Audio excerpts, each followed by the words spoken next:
मुदाकरात् मोदकं सदा विमुक्तिसाधकं कलाधरावतंसकं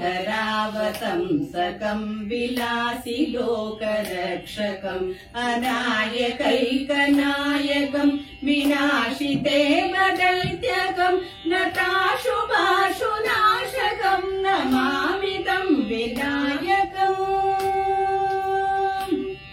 नमामि तं विनायकम् समस्तलोकशङ्करं निरस्तदैत्यकुञ्जरं दरेतरोदरं वरं वरे भवत्रमक्षरं कृपाकरं क्षमाकरं मुदाकरं यशस्करं मनस्करं नमस्कृतं नमस्करोमि भास्करम्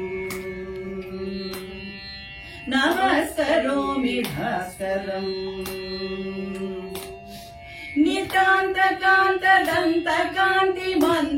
नितान्तकान्तदन्तकान्तिमन्तकान्तकात्मजम् अचिन्त्यरूपमन्तहीनमन्तराय कृन्तरम् हृदन्तरे निरन्तरं वसन्तमेव योगिनं तमेकदन्तमेव तं विचिन्तयामि सन्ततम् विचिन्तयामि सन्ततम्